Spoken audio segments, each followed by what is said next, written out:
Hi there, and welcome to the People's View for Thursday, November 21st, 2019. My name is Bill Ohm. I'm your host tonight. With me are my friends Barbara Griffin, former Speaker Pro Tem and current House member, and Kevin Avard, former House member, and now running for State Senate, coming up in another year. Yes. But coming up this past week was an interesting election. We had our city elections. And as I'm going through the results, which are not good for the Republicans, I came across some interesting commentary from the Hanover Town Clerk, as reported in Sunday's Union Leader.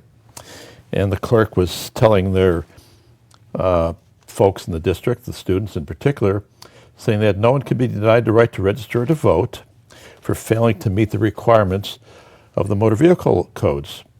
And that is true.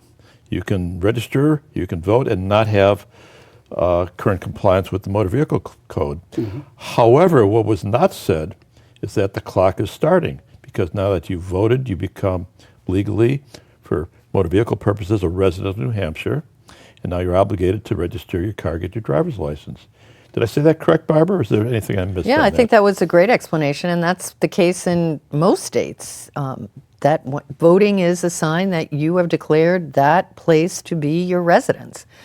And therefore, then you're subject to all the laws of that state, just like everybody else who's a resident. So this is coming about because of a change that was made last session in one of the laws in regards to a definition. It's a piece of, it was a change in that it omitted something about thinking about whether you were going to be somewhere for the indefinite future.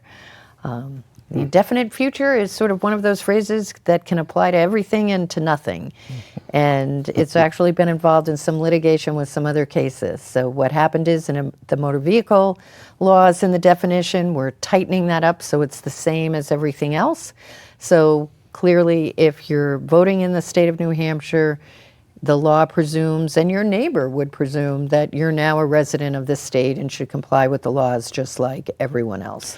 So what would the consequences be then for someone in Hanover who took this advice from the town clerk, voted, and didn't realize that they have to have their motor vehicles registered in New Hampshire, and they don't do that? What's the recourse? What's going to happen? Well, I think it would be the same thing as anybody else who moves to the state and doesn't comply with the laws. You purchase a house, move here for a job. I moved to the state for a job. You're expected to comply with get a new license and re-register your car in the state. Now, is that after 60 days or is that after 6 months? 60 days, but the reality is we know most people wait until their registration expires, and that's when they show up in your city clerk's office to finally do what they were supposed to do. So, technically, if an insurance company wanted to deny a claim to somebody who got in an accident, who voted in New Hampshire, resident was in Massachusetts, and they didn't register their vehicle in New Hampshire, nor did they change their license, could the insurance company technically deny them because they don't have a lawfully registered vehicle after a certain period of time? Well, I'm not insurance counsel, so I don't make that representation, but I know when I do my auto insurance policy, I have to say where the car is garaged. And I think that's the trigger. We all know people who might have a summer house up here, but the car is principally garaged somewhere else, and that's where it's registered. Same thing for a license. So I think from an insurance standpoint, that's triggered more. That's more involved with the registration of the vehicle, because your insurance rate is based on where the car is principally. So I do think there might be an insurance issue. I know that voting here and your registration and your license certainly affects states where you came from. You can't just go back and pick it up again. So sure, it has lots of implications. I think people should know that. I know that in Nashua, the Republicans didn't win, obviously, and I'm very encouraged, though, to be honest with you, because even though we didn't win, there were small margins. 60 votes, 90 votes, another 69 votes. That's a very small margin. And in a midterm election, a lot of people came out and voted. And of course, there was, there was some potential electioneering going on school properties, which I think one of the school board members has been bringing up. And I think that's an issue that will be addressed and we'll follow up with. using school property to electioneer, that's public property. I don't think that's legal. So what's electioneering? I believe that's using public school or public property to basically solicit votes. Right. So electioneering is sort of the act of going out there and trying to campaign and elect, and there's restrictions on it, right? Using public funds, using public employees, using public, well, basically money. If they're on the clock and they're using the taxpayer money to get votes, that's not right. So there's some question as to whether or not they were using school district assets to Fax promote machines, a candidate. Yeah, Okay. or a number of candidates actually. And I think Doris actually brought that up, and she brought it to the Attorney General. Because it's basically using your tax dollars against your will, or against the interest of the people, but rather for a select few. Yeah, I And, would think that, particularly in an educational institution where you want to have debate on both sides of an issue and encourage people to think for themselves, that you shouldn't be taking a partisan stance Right. on one side or the other. Yeah, basically something to the effect that you vote for these people because these people are scary. You know, and that's something that has to be addressed because it's using public property to do that. And I know the mayor's aware of it. I know that the head of the school district is aware of it. A lot of people are aware of it. The Attorney General. Let's see where it goes. That brings us up into our next topic, Kevin, which is charter schools and some of the advocates opposing charter schools. There's a very interesting article in yesterday's Wall Street Journal called The Big Lie About Charter Schools.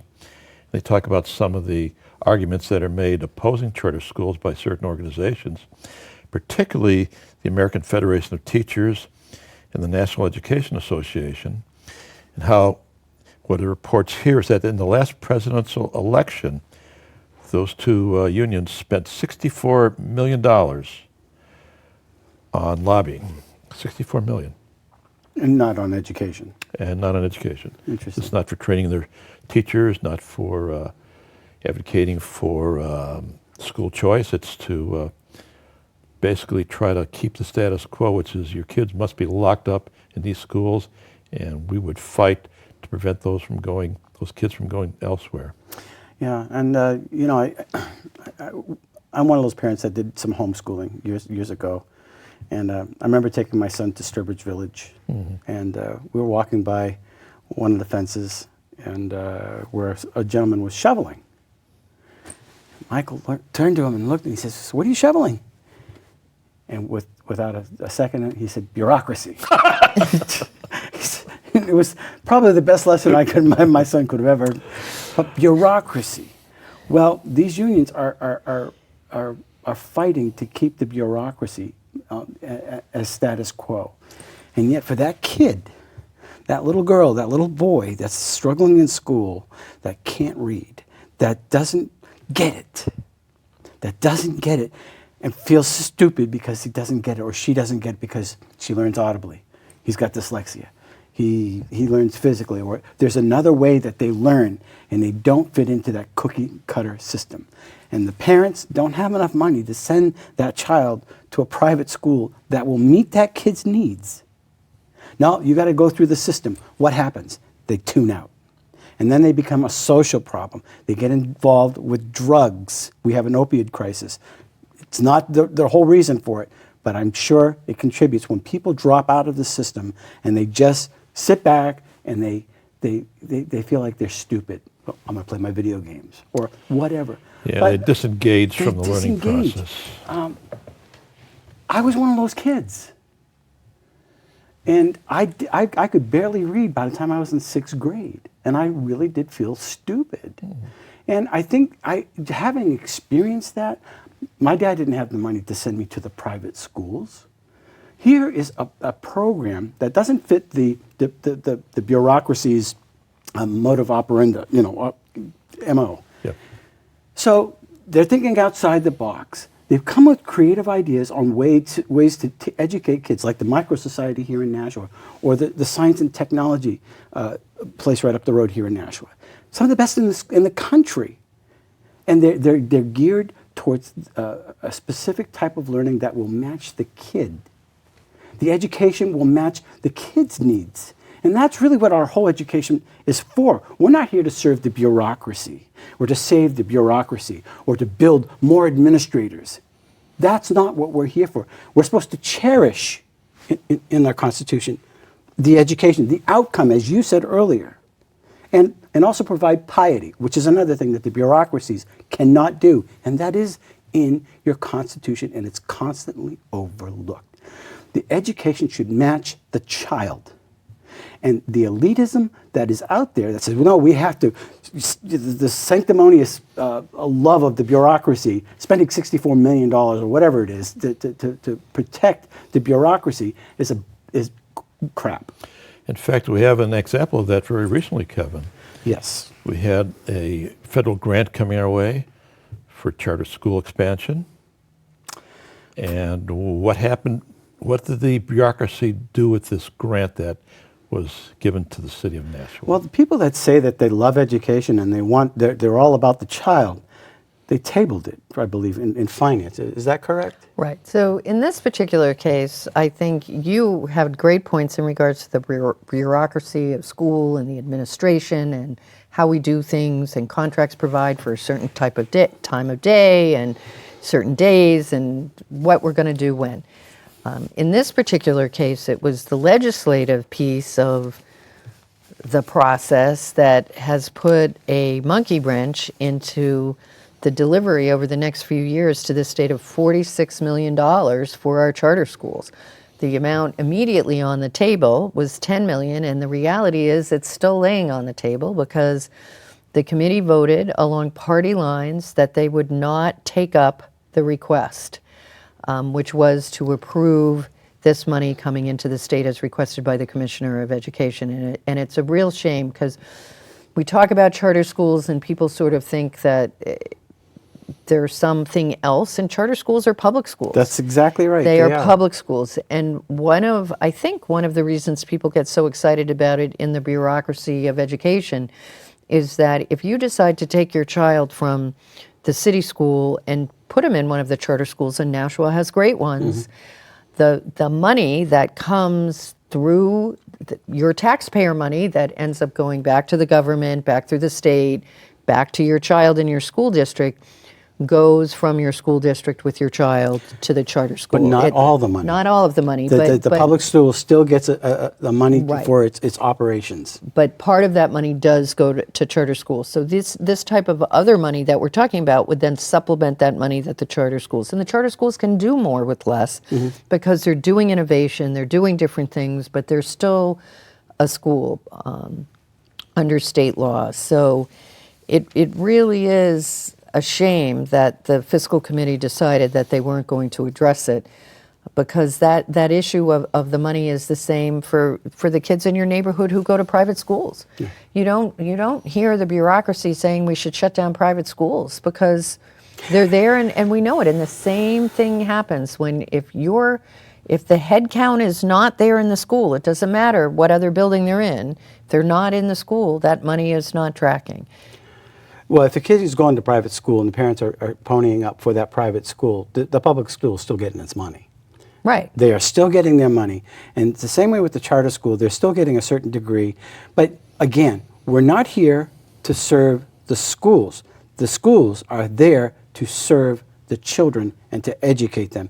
And if the teachers would get wise to what's really going on with regards to, why aren't they getting paid more? I'll tell you why. It's because administration is out of hand. It has grown exponentially, not just in New Hampshire, but across the country. We're top heavy. We've got great teachers in New Hampshire. We have a great city, and they deserve raises. They deserve to be compensated for what they do. They don't just stop at 2 or 3 o'clock. Yeah, I They're think doing homework. especially in today's day and age. I was a kid. We had stay-at-home moms. I walked home for lunch and walked back to school in the afternoon. But now you've got a case where you've got working parents. Yep. You've got what we used to call broken homes, families who have split up, and you have a single parent trying to take care of the kid. So that puts an additional burden on the teacher now, because besides being the instructor of the student, there's also a role model that that teacher is serving, mainly for a missing parent. So I think they actually have a harder job these days, given the Oh, there's a host breakdown of of our issues. family. There's food insecurity, the drugs, peer pressure, bullying. There's a host of things that. Well, that I'd these also like to teachers- point out, I think that's true, but you raised an interesting point. Besides the fact that you had to walk to school through 10 feet of snow, uphill and downhill both ways on your way to get there, I'm sure. You raised the point that you walked home for lunch. Yeah. Kids today have 20 minutes for lunch. If you look at a school schedule, that's what a lot. I just went and saw a child in a middle school this past week, and there was a 20-minute block for lunch. And so the other thing that's happening is there is no time for kids to walk home for lunch, even if it was possible, and back, because not only are there issues from a social standpoint and getting along, but the reality is if you look at what we now require schools to teach our kids, which are not what many of us learned in school, you'd realize that we're also forcing a lot more things into the bucket of learning for our kids that may or may not be there. And some other things are getting forced out in the picture because we've got so many things that we're trying to teach in the schools. Yeah, going back to my education back in the 50s and early 60s, I mean, it was the 3 R's, reading, writing, and arithmetic. Right. You know, you were pounded drills. You had to learn penmanship, cursive writing. These are all useful skills that, Yeah. you know, a young adult could find useful in surviving. Also, there's a number of social skills that you learn because we didn't have the cell phones or the TVs to play with. You had to Communicate communicate with your peers. one-on-one. And you're not going to like everybody, but you can find a way to get along. Right. And, you have to be careful about bullying, but I think the risk today with the social media is that instead of having a face-to-face discussion about a thing you're concerned about or maybe a dispute, now you can go and type some nasty stuff and hide. Yeah. I mean, that's really... I think it's going to take its toll. yeah, I take really its do. toll, I think. But getting back to the charter schools, I mean, people like Micro Society here, here on West Hollis Street. Yeah. I mean, they teach you these social skills in communicating, banking, a whole. You're in a little city and you have to run it, and you're learning as that goes on, and that's that's a beautiful thing, and it's working for some kids. And so, there was some money that should have gone to them. It's being held back. I think the only ones that are getting hurt are the kids. That's the bottom line to this. And I kind of take it personally. I get a lump in my throat because I know that there are kids nationwide that are being pulled out of poverty, that are getting that extra boost. We're hearing from the Democrats on the national scale.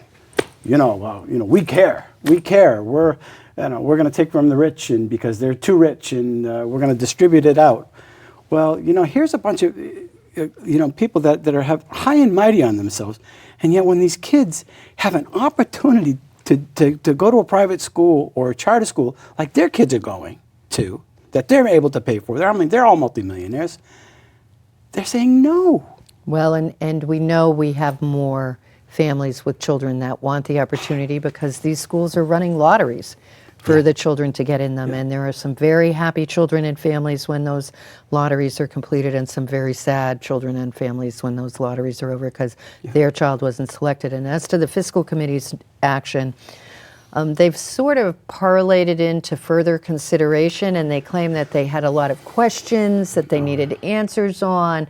And supposedly there is information that's going to be sent to the committee. And it's my understanding that the fiscal committee will actually be taking this up again on December 13th. So for you, when you're talking to your neighbors or your friends, if they think it's something important, have them call the Senate in Concord and have them call the House in Concord, whether it's the Democrat or the Republican office, Right. and say, I am a resident of this state. This vote affects the entire state. I want the representative on the fiscal committee to vote to take this matter off the table, and I want this representative or senator to vote to accept this grant money so that more children in this state can have the opportunity that they want and is good for them. So December 13th, it's my understanding there's another shot at this.